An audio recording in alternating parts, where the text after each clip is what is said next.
absolutely love Rocky Mountain National Park, but there is one thing that drives me crazy every time I visit. And so today I want to talk you through what I think is the worst thing about Rocky and how to avoid it.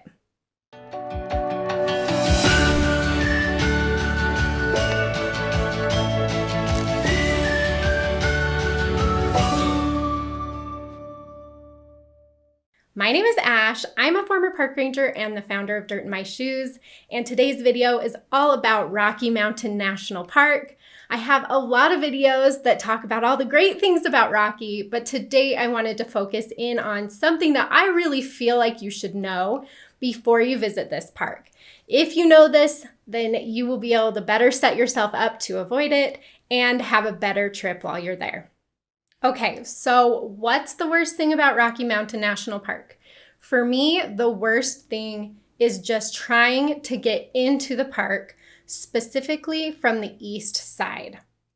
So taking a look at the map of Rocky Mountain, you will see here's the east side, and there's a lot going on over here. There's just a ton to do. We've got the west side over here through the Grand Lake entrance. There's a lot less to do, and just not as many people come in the park from over here. So we're focusing in over here if you're staying in Estes Park and coming into Rocky.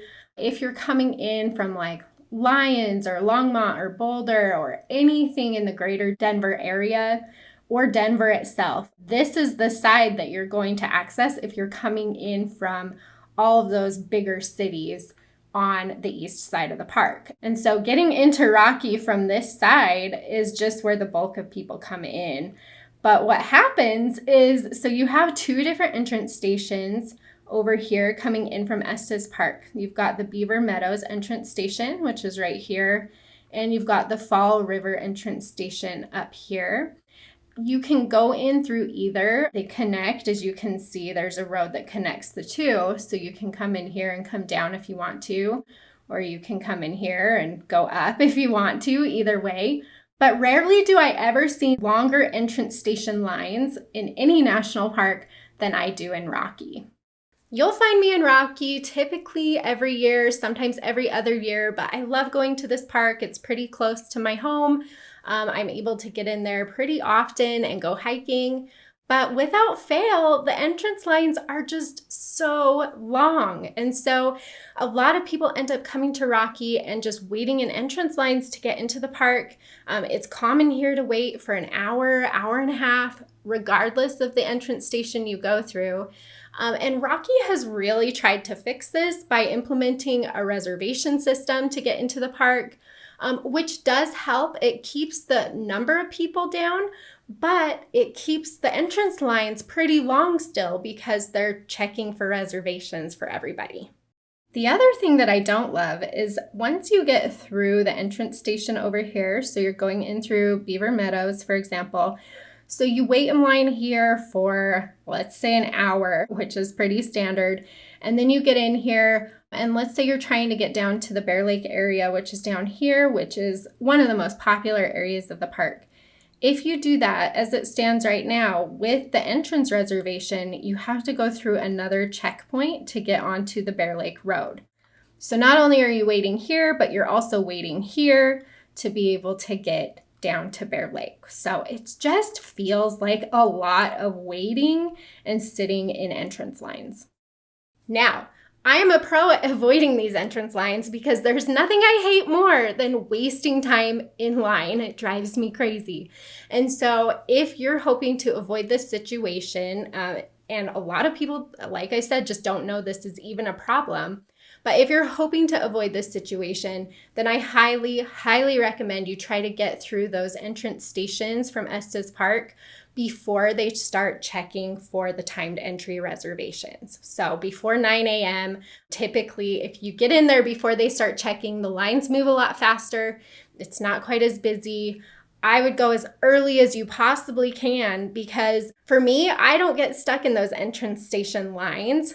I see them as I'm driving out of the park after I've already been on a long hike, or after I've already driven to Bear Lake, or after I've already explored the Trail Ridge Road. I'm coming out when all those people are coming in, And that truly is the best way to avoid having to sit in line for an hour or an hour and a half.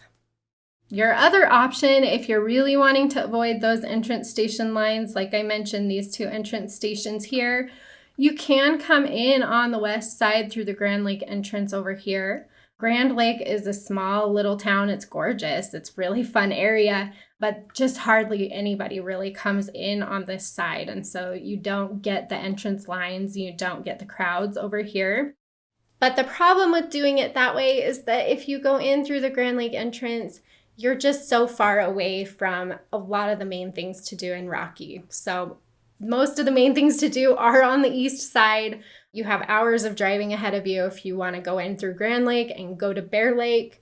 And so I just don't recommend that if you are hoping to still explore a lot on the east side. The better option is just to stay on the east side, but get into the park before those lines get really long. If you'd like my specific timing recommendations, check out this Rocky Mountain itinerary on dirtandmyshoes.com.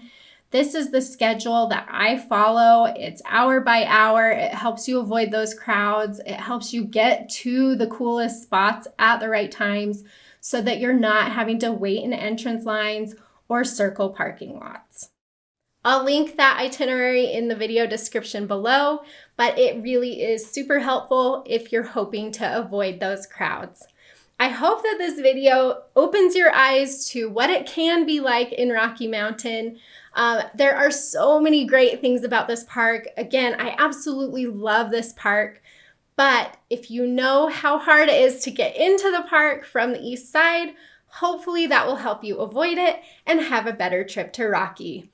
I wish you all the best on your Rocky Mountain adventures. Please subscribe to my channel if this was helpful for you, and happy trails.